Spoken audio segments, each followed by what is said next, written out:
Hello दोस्तों, कैसे हैं आप सब लोग। उम्मीद करता हूँ अच्छे होंगे। तो आज की वीडियो बिना टाइम वेस्ट करे स्टार्ट करते हैं। सबसे पहले अलंकार से 2 या 3 क्वेश्चन हर कॉम्पिटिटिव एग्जाम में पूछे जाते हैं। कुछ बच्चे इनको याद कर भी लेते हैं लेकिन एग्जाम के समय पर भूल जाते हैं। तो आज मैं एक ऐसी ट्रिक लेके आया हूँ जिससे आपको अलंकार के टाइप, अलंकार के शब्द और अलंकार के अर्थ सब टिप्स पे याद रहेंगे। तो चलिए शुरू करते हैं। अलंकार के जो पिता होते हैं वो होते हैं भामह, और अलंकार को काव्य का प्राण बोला जाता है। अलंकार 2 टाइप के होते हैं, अर्थ अलंकार, शब्द अलंकार। जो अर्थ अलंकार होते हैं वो अर्थ पर आधारित होते हैं, जो शब्द अलंकार होते हैं वो शब्द पर आधारित होते हैं। तो अर्थ अलंकार के जो आगे प्रकार है वह है उपमा, उत्प्रेक्षा, रूपक, अतिशयोक्ति, विरोधाभास, विभावना, एक्सेट्रा। अब शब्द अलंकार के प्रकार की बात करें तो अनुप्रास, यमक, श्लेष, वक्रोक्ति। तो चलिए अब आगे अर्थ अलंकार के जो प्रकार है उनके बारे में डिस्कस करते हैं। चलिए बात करते हैं उपमा अलंकार की। देखिए, जब पंक्ति में योजक चिन्ह और उसके पीछे सी, सा, से, सम, समान जैसे अनेक प्रकार के जो शब्द होते हैं वो लगे होते हैं तो उसको हम बोलते हैं उपमा अलंकार। तो चलिए उदाहरण से समझते हैं। मुख चंद्र सा सुंदर है, ये होगा हमारा उपमा अलंकार। फिर दूसरा समझते हैं, मुख चंद्रमा समान है, ये होगा उपमा अलंकार। यानी कि जहाँ पर सा, समान, सम, सी, सा जैसा आदि योजक चिन्ह के पीछे शब्द लगे हों तो उनको हम बोलते हैं उपमा अलंकार। चलिए अब बात करते हैं रूपक अलंकार की। जब पंक्ति में 2 शब्दों के बीच योजक चिन्ह लगा हो लेकिन उनके पीछे सी, सा, सम, समान शब्द आदि न आए तो वहां रूपक अलंकार होगा। उदाहरण, चरण रूपी कमल। चरण और रूपी के बीच में योजक चिन्ह है तो ये हमारा हुआ रूपक अलंकार। दूसरा बात करते हैं, मुख योजक चिन्ह चंद्र है, मुख चंद्र है, तो ये हमारा हुआ रूपक अलंकार। अब बात करते हैं उत्प्रेक्षा अलंकार की। जब पंक्ति में मानो, मनहु, मनु, जानो, जनहु आए तो उसको हम बोलते हैं उत्प्रेक्षा अलंकार। उदाहरण के लिए, मुख मानो चंद्र है, तो इसमें क्या लगा, उत्प्रेक्षा अलंकार। अब बात करते हैं दूसरे की। मानो त्रहु भी झूम रहे हैं मंद पवन के झोंकों से, तो यहाँ भी हमारा उत्प्रेक्षा अलंकार है। अब बात करते हैं अतिशयोक्ति अलंकार की। अतिशयोक्ति का अर्थ ही होता है बढ़ा चढ़ाकर बताना। तो किसी भी व्यक्ति का बढ़ा चढ़ाकर वर्णन करना अतिशयोक्ति अलंकार कहलाता है।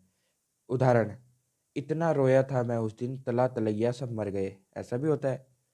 तो ये एक अतिशयोक्ति अलंकार है।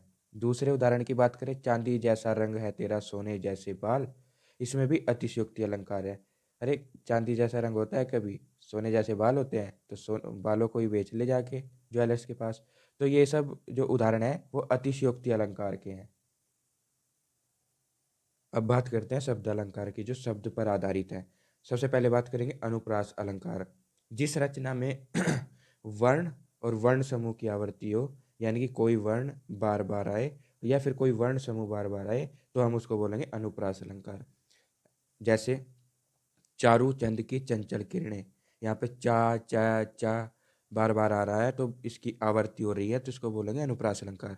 दूसरे उदाहरण से समझते हैं, घनन घनन गिर गिर आए बदरा, तो यहाँ पे घ घ की आवर्ती बार बार हो रही है तो इसको अनुप्रास अलंकार बोलेंगे।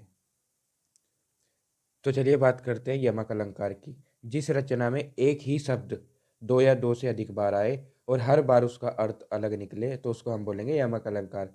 उदाहरण के लिए, सजना है मुझे सजना के लिए, तो यहाँ पर सजना का जो यूज है वो 2 से 1 से अधिक बार हो रहा है।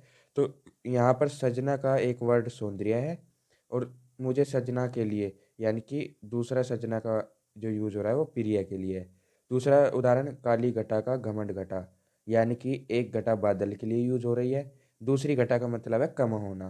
तो जिस रचना में एक ही शब्द 2 या 2 से अधिक बार आए और हर बार उसका अर्थ अलग निकले तो उसको बोलेंगे यमक अलंकार। आइए जानते हैं श्लेष अलंकार के बारे में। जहाँ एक ही शब्द के अनेक अर्थ निकले, श्लेष का मतलब ही यह है कि एक शब्द के साथ अनेक अर्थ का चिपकना। तो उदाहरण के तौर पर समझते हैं, नवजीव दो घनश्याम हमें। यहाँ पर घनश्याम वर्ड का यूज भगवान कृष्ण के लिए भी होता है और घनश्याम वर्ड बादल के लिए भी यूज होता है। तो दूसरे उदाहरण की बात करें तो मंगल को देख पट देत बार बार, यानी भिखारी को देखकर जो दरबार वाले हैं वो वस्त्र देते हैं। पट का मतलब वस्त्र, पट का दूसरा मतलब होता है द्वार, यानी कि भिखारी को देखकर अपने द्वार बंद कर लेते हैं। तो श्लेष अलंकार जहाँ एक ही शब्द के अनेक अर्थ निकले तो उसको श्लेष अलंकार बोलते हैं। चले देखिए वक्रोक्ति अलंकार किसे कहते हैं। जहाँ पर कहने वाला कुछ कहे और सुनने वाला कुछ और समझ ले तो उसको बोलते हैं वक्रोक्ति अलंकार। उदाहरण से हम इसको समझते हैं। कौन तुम हरि में राधे। तो श्री कृष्ण भगवान बोलते हैं कौन तुम, राधा बोलती है हरि में राधे। तो यहाँ पर हरि के बारे में जो है वो श्री कृष्ण जी समझ लेते हैं वानर। तो वो कहते हैं क्या वानर का काम यहाँ, अर्थात कहने वाला कुछ कहे और सुनने वाला कुछ और समझ ले तो उसको बोलते हैं वक्रोक्ति अलंकार। तो आज मैंने आपको इजी तरीके से, बिल्कुल सिंपल तरीके से आपको अलंकार के बारे में समझाया है। अगर आपको मेरी वीडियो अच्छी लगे तो चैनल को सब्सक्राइब करें, वीडियो को लाइक और शेयर करें। और आशा करता हूँ कि आपको ये वीडियो अच्छे से समझ आ गया होगा। तो उम्मीद है आप इस वीडियो को शेयर और लाइक करेंगे और चैनल को भी सब्सक्राइब करेंगे। धन्यवाद।